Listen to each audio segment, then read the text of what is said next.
그거는 졸업한 지 이제 꽤 지난 다음에 쓴 건데, 두 번째 쓴 논문은 2004년에 나왔던 건데, 이거는 제가 잭 휴즈가 이제 아까 듀크 대학에 있었다 그랬는데, 그 사이에 미국은 뭐 자주 왔다 갔다 하니까 UCLA로 이제 학교를 옮기게 돼요. 뭐 여러 가지 사정상.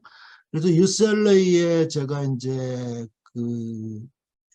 방문을 해가지고 둘이 이런저런 얘기를 하고 그러고 있었을 때에 같이 이제 하게 된 논문인데, 사실 그 얘기를 하기 전에 한 2000년도 그 정도쯤 됐을 거예요. 아까 제가 말씀드렸던 제 지도 교수인 펠탐이 이제 병이 좀 있어가지고 얼리 리타이어먼트를 하게 됐어요. 그러니까 정년은 없지만 일찍 은퇴하는 거죠.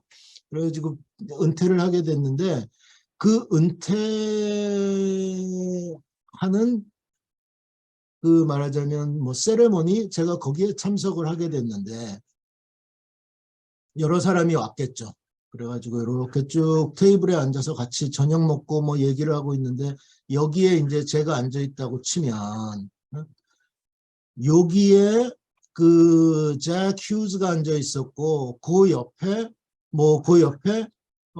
마이클 브레넌이라고 그 유명한 파이낸스 교수가 있는데, 마이클 브레넌하고 둘이 막 얘기를 하는 거예요. 저는 옆에서 이제 주서 듣고 있었고, 무슨 얘기냐?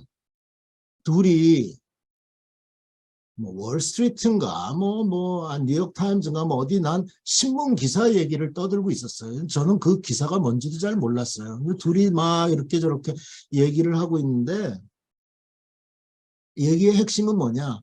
이놈의 신문 기사 믿을 게 못 된다 이거예요.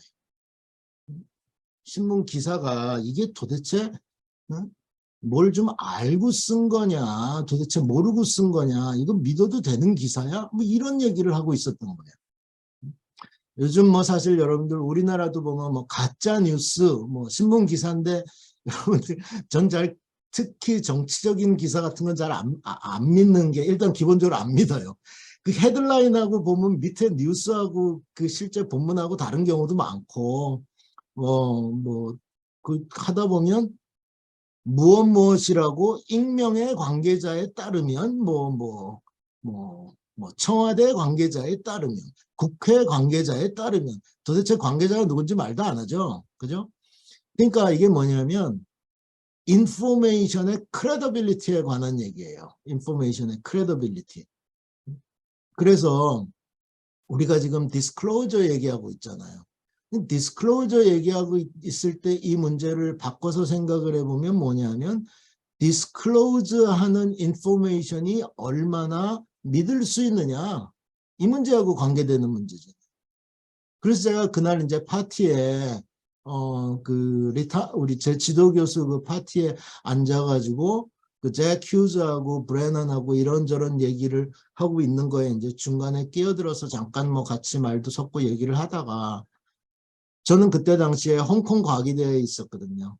그래서 홍콩에 돌아와가지고 그 문제를 가만히 생각을 하다 보니까, 이거는 한번 곰곰이 생각을 해볼 필요가 있겠다 싶으면서, 근데 이미 그날 그 파티에서 얘기하면서 지금 말씀드릴 JAE 논문의 중요한 결과는 앉아가지고 30분 동안 두런두런 얘기하면서 다 뽑아냈어요, 사실은.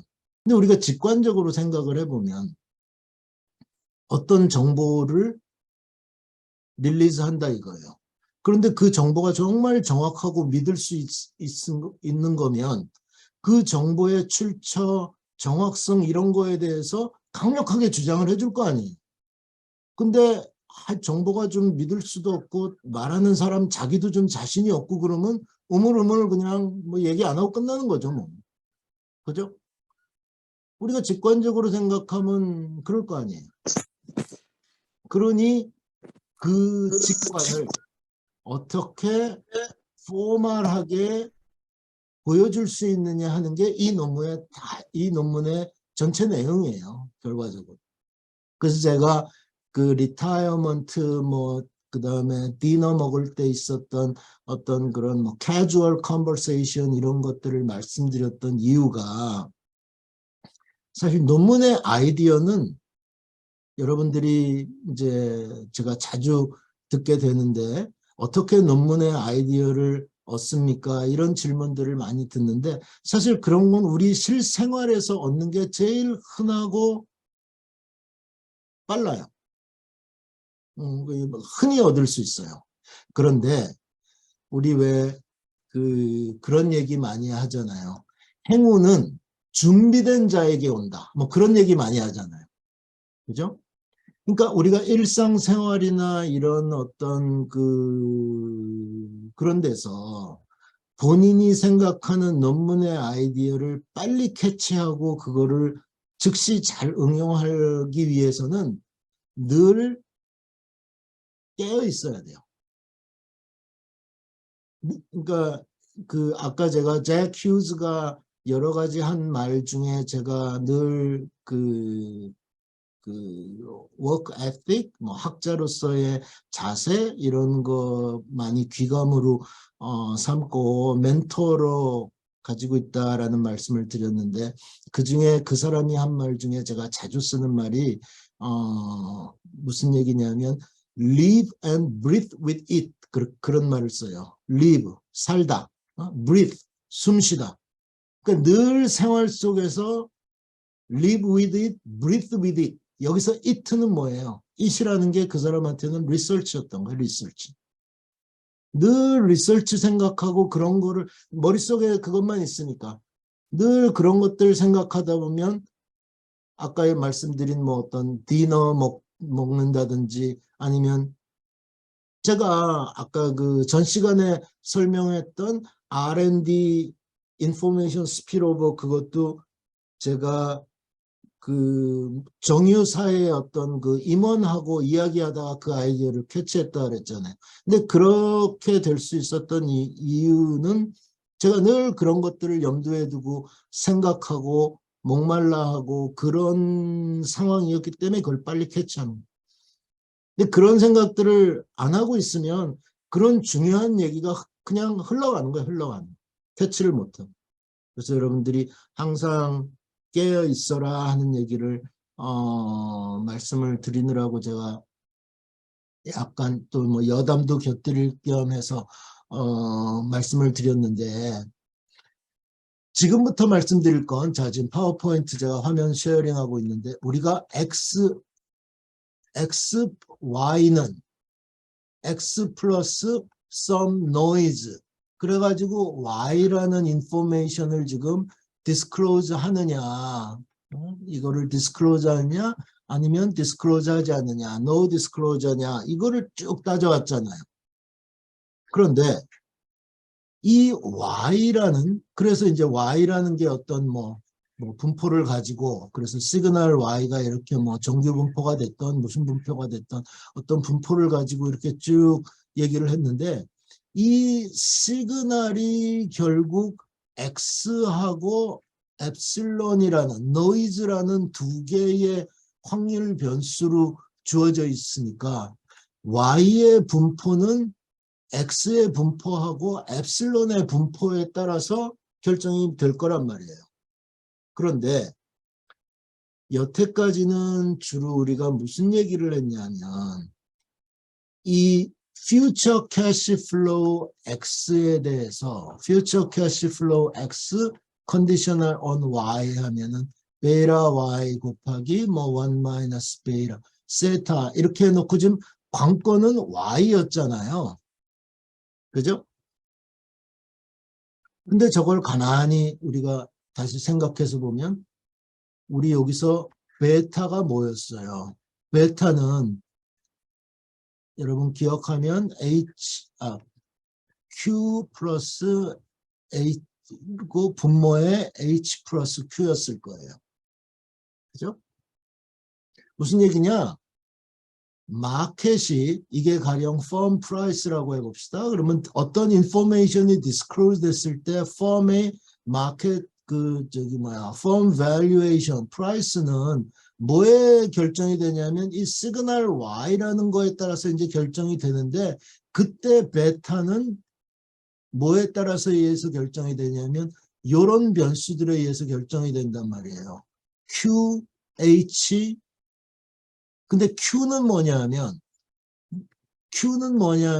variance, noise의 이 역수, 얘가 Q였고 H는 뭐였냐면 variance of X의 역수였단 말이에요. 즉 결국 noise가 얼마나 많으냐, 캐시 플로우 X가 variance가 얼마나 크냐 작냐에 따라서 이 베타가 결정되는 문제였거든요.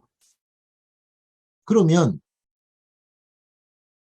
우리가 생각을 어떻게 돌려서 할 수 있냐면 이 Y가 아니라 이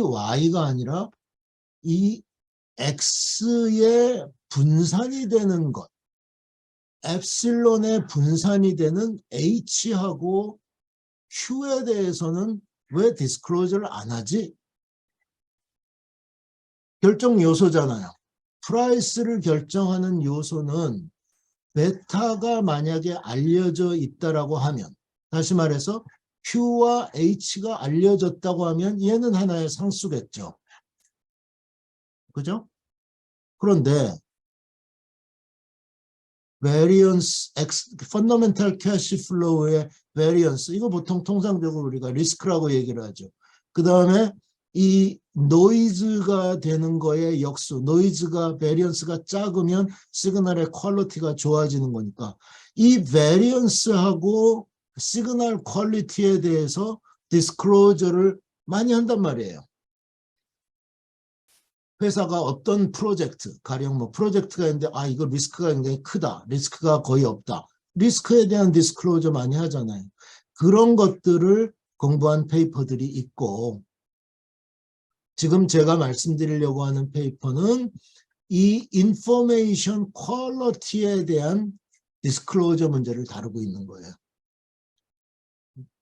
그렇게 되면 우리 포커스를 어디다 맞추자? 제가 여기다가 새로운 슬라이드를 하나 집어넣고 써볼게요. 포커스를 price equal beta times y 플러스 1 마이너스 베타의 세타, 이 x가 가령 노멀 디스트리뷰션에서 미니 세타이고 그 베리언스의 역수가 h, 그 다음에 엡실론은 노멀 디스트리뷰션의 미는 제로고 베리언스의 역수가 Q라 그러면 이 베타는 이렇게 결정되는 거란 말이에요. 그런데 아까 말씀드린 대로 포커스가 주로 Y를 디스클로즈 하느냐 마느냐, 어떤 가정하에서 H하고 Q가 완전히 알려져 있다는 가정하에서, 즉 베타가 완전히 알려져 있다는 가정하에서 거기에 포커스를 맞췄는데 이제 포커스를 어디에 맞추자? 베타에 맞추자 이거예요. 즉 무슨 얘기냐? Q에 대해서 만약에 마켓이 잘 모르고 H에 대해서 마켓이 잘 모르면 H에 대한 인포메이션을 만약에 회사가 갖고 있다면 회사의 캐시플로우가 얼마나 리스크가 큰지 H에 대한 정보를 갖고 있다고 볼 수 있으니까 그때는 리스크 디스클로저가 될 거고, 그 다음에 Q에 대한 정보를 가지고 있다면 인포메이션 퀄리티에 대한 디스클로저가 되겠죠. 그래서 아까 제가 말씀드렸던 그 휴즈 앤 페 이 페이퍼는 2004년이니까 아마 2000년도 한 초반쯤 그때 얘기를 하고 있을 텐데, 아까 말씀드린 대로 이 뉴스에 난 어떤 정보, 디스클로저 된 정보를 보고 이놈의 정보가 도대체 얼마나 정확하냐, 그 얘기를 하는 겁니다. 사실 지금 돌이켜보니까 얘기하다가 생각이 난 게 2000년도 초반쯤 제가 UCLA를 방문해가지고 이 얘기를 이제 계속 진행을 시켜가지고 했더니 잭 휴즈도 논문을 같이 안 쓰겠다는 거예요. 그러니까 펠탐이 제 지도 교수인 펠탐이 얘기했던 거랑 똑같아. 이거 다 됐는데 그냥 네가 써라 그런 거야. 그래서 근데 그때 좀 무슨 일이 있었냐면 돌이켜 보면 제가 그 초반에 혼자 썼던 페이퍼들이 상대적으로 많다 그랬잖아요. 근데 퍼블리시 안 된 것도 꽤 있거든요. 근데 저널에 가서 그 레프리하고 에디터하고 싸우다가 내가 망한 적이 많아요. 이거 싸우질 말아야 되는데 그냥 나는 레프리 얘기를 어그리 못 하겠는 거라. 그러면 막 어떤 때는 한 막 10페이지, 20페이지짜리 반박 리포트를 써가지고 막 저널에다가 막 보내요. 그래서 리젝트된 페이퍼 다시 리컨시더 해달라고 막 땡깡 부리고 그냥 뭐 받아주나 땡깡 안 받아주지. 뭐 한 30대 초반에 그때 이제 조 교수가 막 그러는 건데 그래야지 좀 시니어 퍼슨, 좀 빅네임이 좀 도와줬으면 좋겠는 거라. 근데 그때 UCLA 가서 이제 잭 휴즈하고 그 얘기를 하고 그랬는데도 안 하겠다는 거라. 근데 잭 휴즈의 와이프 해리엇, 해리엇이 와이프가 수일이 그렇게 얘기하는데 좀 해줘라 그러면서 옆에서 그 와이프가 주로 사무실에 그 나와가지고 뭐 책도 보고 뭐 뜨개질도 하고 그냥 이제 자식들 다 뭐 출가했으니까 와이프가 집에서 뭐 심심하고 그러니까 사무실에 주로 그 잭 휴즈 와이프가 나와 있었는데 옆에서 자꾸 부추기는 거라 해리엇이. 그래가지고 사실 이제 꾸역꾸역 메인 아이디어는 내가 가져왔지만 이제 같이 하게 됐어요.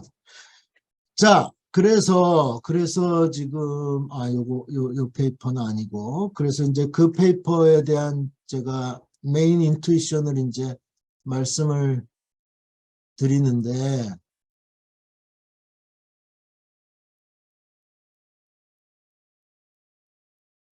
그러니까 이 휴즈 앤 페이퍼에서 포커스를 맞추는 거는 voluntary disclosure of precision.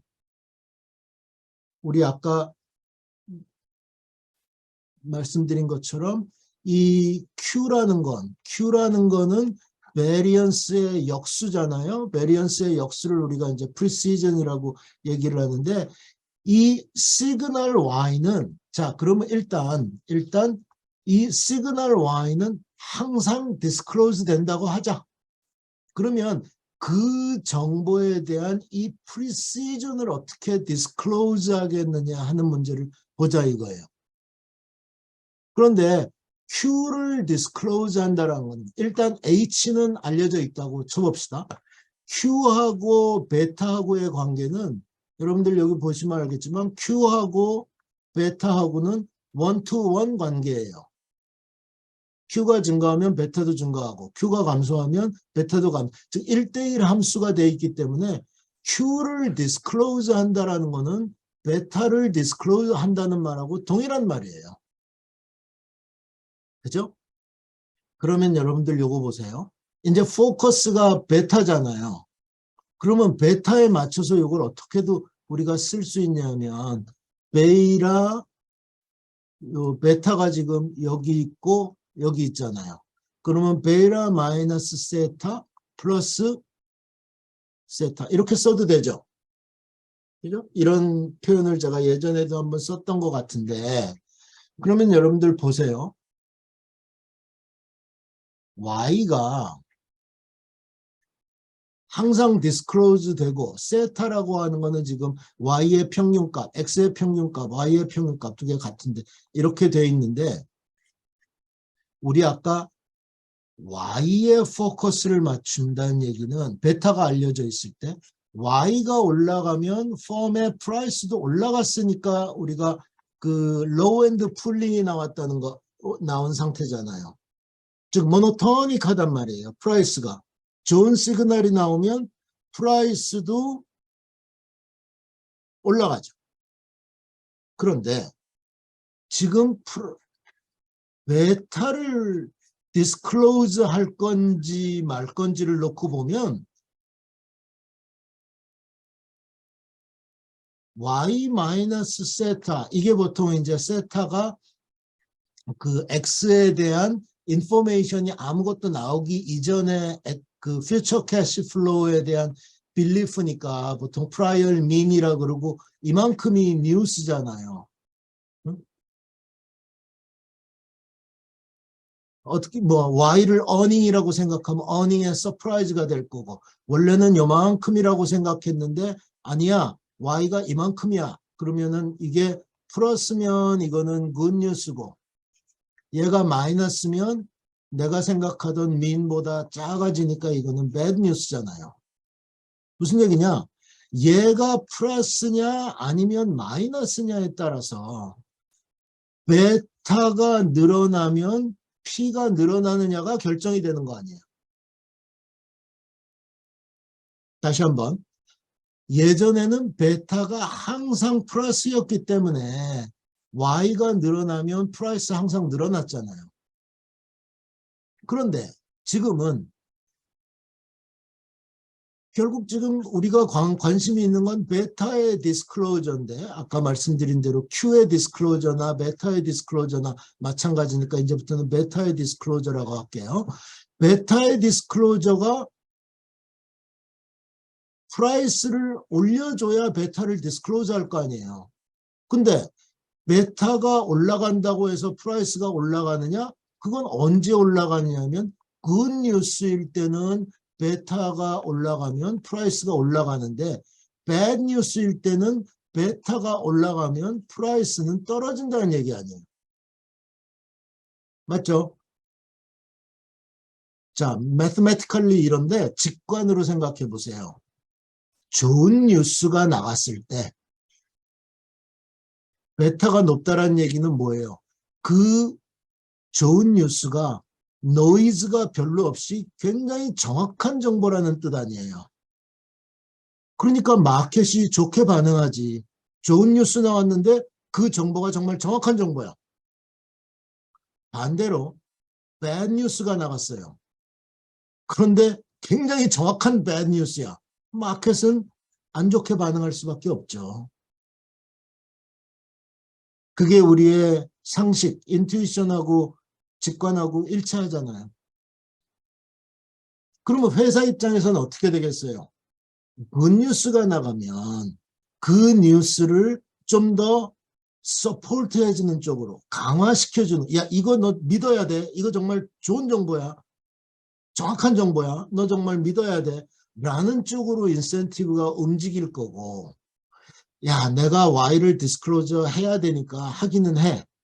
근데 마켓에 네거티브 시그널을 주게 돼. 즉 배드 뉴스를 주게 돼. 그러면 나로서 할 수 있는 바는 뭐가 최선이겠어요? 야, 요번에 어닝 서프라이즈가 뭐 배드 뉴스, 네거티브 서프라이즈가 가긴 한데 이게 어닝이 이게 정확치가 않아. 사실은 이게 뭐 별로 그렇게 정확한 정보가 아니야. 그러니까 그거를 너무 많이 믿지는 마. 이 말이죠. 위에 여러분들이 이 구조를 다시 한번 보시면 제가 말씀드렸다시피 마켓의 프라이스는 마켓에 릴리즈되는 이 Y하고 새로운 정보죠. 그 다음에 원래 마켓이 Y가 나오기 이전에 가지고 있었던 평균, X의 평균, 세타라는 거하고 베타 1 마이너스 베타로 웨이티드 에버리지를 하고 있는 꼴이란 말이에요. 그런데 마켓은 언제 새로운 시그널 Y에 대해서 웨이트를 많이 주느냐? 베타가 높을 때 많이 주겠죠. 이 꼴이. 그죠? 그러니 그거를 지금 다시 썼던 게 제가 밑에다 적어 놓은 거 아니에요? 이 밑에 있는 익스프레션을 보면 인포메이션이 좋을 때는 그 웨이트를 좀 더 늘리도록 새로운 뉴스에 웨이트를 좀 높여주는 게 좋고 이게 플러스일 경우에는 만약에 이 뉴스가 네거티브 뉴스가 나갈 때는 베타를 낮춰야 가격이 올라가겠죠. 베타를 낮춘다는 얘기는 뭐예요? 야, 우리가 bad 뉴스가 나갔지만 극단적으로 이건 완전히 노이즈야. 그러면 마켓은 그 뉴스에 아무런 웨이트를 부과하지 않을 거고 원래 자기가 생각했던 프라이얼 민으로 가겠죠. 완전히 노이즈라는 얘기는 뭐예요? Q equal 제로라는 거죠. 퀄리티 빵이란 얘기고 Q가 빵이란 얘기는 베타도 빵이란 얘기예요. 베타가 빵이란 얘기는 여기에다가 아무런 웨이트를 두지 말라는 얘기죠. 베이지안 업데이팅이 그렇게 스트럭처가 돼 있어요. 그러니 지금 제가 쭉 그림으로만 말씀드렸지만 지금 얘기했던 게 뭐 요 K는 여러분들 뭐 여기서 사실은 뭐냐면 어떤 에셋의 future cash flow를 얘기하고 있는데 에셋으로부터 어떤 future cash flow를 generate 하기 위해서는 K라는 만큼의 인베스트먼트가 필요한 거예요. 그러니까 세타 마이너스 K가 뭐겠어요? 그러니까 X anti NPV가 되겠죠. Net Present Value. 그래서 이 NPV가 포지티브면 그 에셋으로부터 그 에셋에다가 투자를 해서 투자를 하는 게 좋고 네거티브 NPV면 투자 안 하는 게 좋겠죠. 그런 리얼 인베스트먼트도 지금 밑에 깔고 있어요. 그렇기 때문에 K라는 게 이제 쫓아 나오는 건데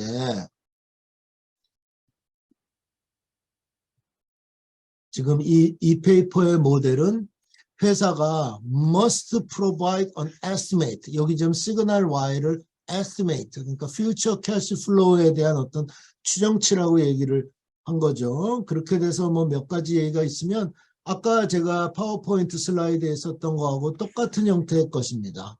Q와 베타는 one-to-one relationship이 돼 있고 Y는 지금 반드시 나가야 되기 때문에 핵심은 지금 베타를 어떻게 하느냐. 여기서 뭐 인포메이션 게더링 얘기도 있는데 제가 그건 스킵할게요. 그러고 쭉 나가면 아까 제가 K를 안 썼기 때문에 이런 식으로 우리가 이 익스프레션 아까 제가 K를 안 썼잖아요. 근데 지금 이제 원래 이 모델에서는 마이너스 K가 있어야 되는 거고 그래서 지금 마이너스 K가 지금 여기 살아 있습니다. 어쨌든 이 부분까지만 보면 아까 제가 파워포인트에 썼던 거하고 지금 동일하잖아요. 요만큼 우리 K 없이 요만큼 썼던 거를 제가 여기 워드 파일에서 지금 다시 쓰고 있는데 결국 얘가 플러스냐 마이너스냐에 따라서 베타를 디스클로즈 할 거냐 디스클로즈 하지 않을 거냐 이 부분이 결정되는 거죠. 그렇죠? 그렇게 되게 되면 제가 이제 쭉 그림으로만 설명을 드릴 텐데 펌의 프로핏이 뭐가 되겠어요? 펌의 프로핏은 지금 요만큼이 인베스트먼트 했을 때 얻을 수 있는 퓨처 캐시 플로우에 대한 기대값이죠. 근데 거기서 K만큼 빼야 된단 말이야. 지금 다 K만큼 빼고 있죠. 그죠? 그래서 K만큼 뺀다는 거는 결국 이 내 퓨처 캐시 플로우, 넷 퓨처 캐시 플로우죠. 이 파이는 지금 K까지 차감하고 난 게 파이니까 얘가 포지티브가 되려면 이 베타라는 게 어떻게 돼야 되느냐 하는 거를 그래프로 한번 그려본 거예요. 그러니까 이게 0보다 크려면 이 베타가 어떤 값을 가져야 되느냐 하는 거를 Y의 펑션으로 나타낸 걸 베타 제로 이렇게 표시를 했습니다. 요거 뭐 세타 마이너스 K 이쪽으로 넘기고 그 다음에 Y가 플러스냐 마이너스냐에 따라서 이제 부등호 방향이 결정이 되겠죠. 그렇게 돼서 되는 equal to zero 이렇게 하고 풀어봤더니 요런 그래프를 그리더란 말이죠. 얘는 그래프가 어떻게 그려졌냐면 자 지금 이 가로축을 우리가 Y에 놓고 세로축을 베타로 표시를 해놨어요. 그래서 아까 파이가 베이라 y 마이너스 세이라 플러스 세이라 마이너스 k 이게 지금 포지티브가 되려면 베타가 어떤 값을 가져야 되느냐 하고서 베타를 이제 y의 펑션으로 그려봤더니 이렇게 예쁘게 그려지더라 이 말이에요. 이런 꼴의 그래프가 베타 제로 y를 나타내더라 이 말이에요. 즉 무슨 얘기냐?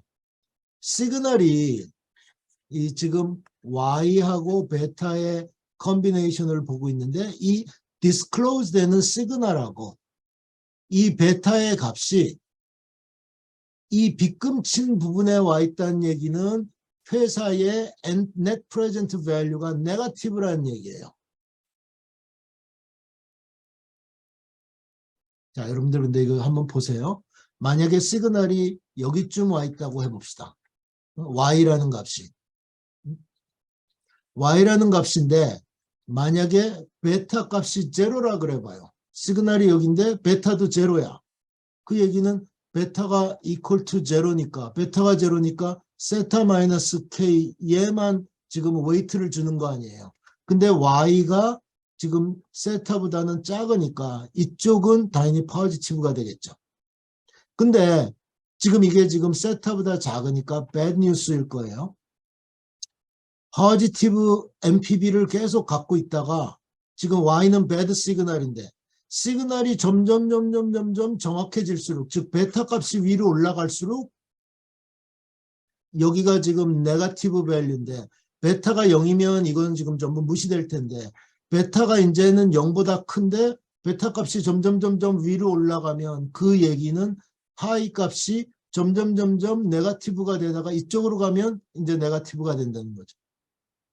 지난번에 저쪽 제 다른 페이퍼에서 그렸던 것처럼 ISO value 커브를 그리면 이 value는 이런 방향으로 움직이면서 이쪽으로 갈수록 이 파이 값이 감소하게 될 거예요. 이 위쪽으로 가면. 즉 Y 값이 낮아지는데 베타 값이 위로 올라가는 상황이니까 이쪽으로 가면은 ISO 퀀트 커브가 ISO value 커브가 점점 줄어드는 형태가 되고 이쪽 방향으로 증가하겠죠. 그리고 여기는 아마 이런 식으로 ISO value가 그려지면서 파이가 증가하게 될 거예요. 즉 시그널이 좋아질수록 more precise 해질수록 펌의 캐시 플로우가 expected cash flow가 증가하는 방향이 되겠죠.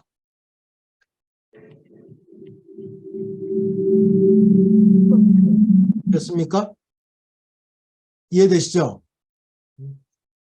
여기 지금 그 Y가 정확하게 K라 그러면은 여기 아마 discontinuity가 있으면서 어쨌든 요런 식으로 그래프가 그려지는 지고 증가 방향이 그러니까 이쪽 방향이 증가하겠죠. 아까 일로 올라가면 감소한다 그랬으니까 이쪽으로 증가를 하다가 요렇게 돌아서 이제 이쪽으로 다시 증가를 하는 그런 꼴이 될 겁니다.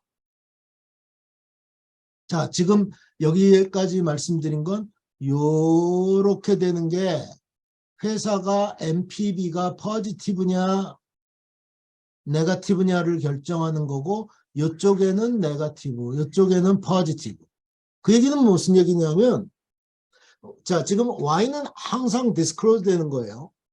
근데 회사가 베타를 만약에 디스클로즈 했다면 이런 쪽에 와 있어야 이쪽에 와 있어야 인베스터들이 K를 공급해주고 그 프로젝트 아니면 뭐 에셋이 이제 그 퓨처 캐시 플로우를 제너레이트 할 수 있는 거죠.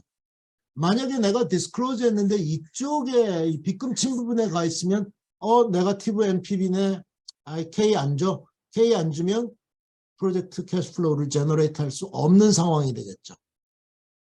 이해되셨죠?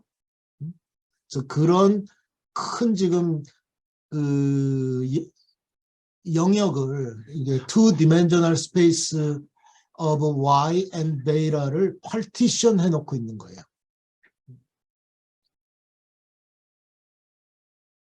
그 얘기까지 말씀드렸고